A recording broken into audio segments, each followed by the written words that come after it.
Com a crise pela qual vem passando o país, cresceu muito o número de empresas que tiveram a falência declarada pela Justiça. O aumento já atingiu 211% agora em 2016, se compararmos com 2015. Nesse contexto, uma saída seria a recuperação judicial das empresas. Ela possibilita o pagamento de todas as dívidas com bancos, factorings e credores em geral, dentro da capacidade que a empresa tem de gerar receitas.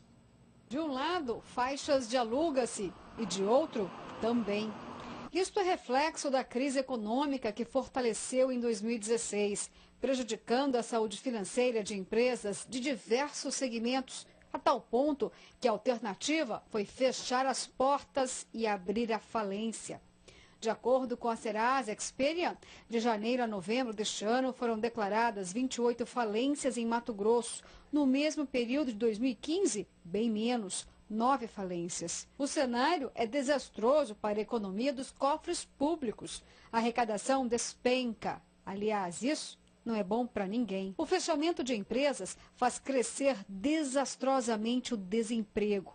Há 3 meses, o registro é de um saldo negativo no Cadastro Geral de Empregados e Desempregados, o CAGED de Mato Grosso. Especificamente Cuiabá, tem-se que dentro de uma população economicamente ativa ou força de trabalho de aproximadamente 300 mil pessoas, sabe que se 10% disso aí, ou 30, 40 mil pessoas, estão em desemprego.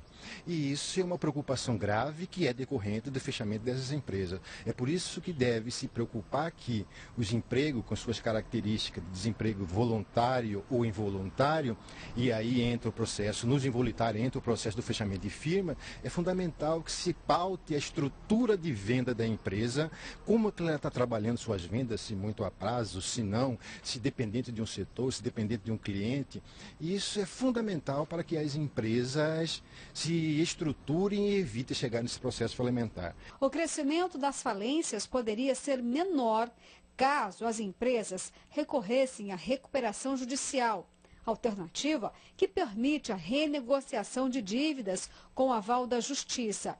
Porém, as recuperações judiciais seguem tendência oposta às falências e caíram de 136 em 2015 para 81 este ano. Eu acho que deve haver uma junção quando esse processo inicial de judicialização das empresas, que haja uma sintonia entre advogados, contadores, economistas e administradores para que se evite isso.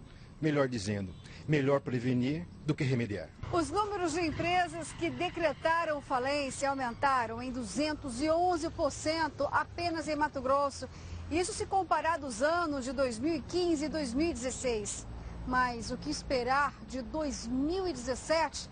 Por enquanto, só incertezas. Os setores financeiro, econômico e também o industrial e comercial esperam uma reforma que deve vir do governo federal. As previsões vão depender principalmente dessa relação entre processo de aprovação dessas reformas. Então, tem um aspecto político que deve ser fundamentado em algo técnico de qual o caminho essas reformas podem me levar. Pode nos levar para condições para a retomada do crescimento ou pode nos levar para um ciclo crítico também dessa recessão que já nos encontramos.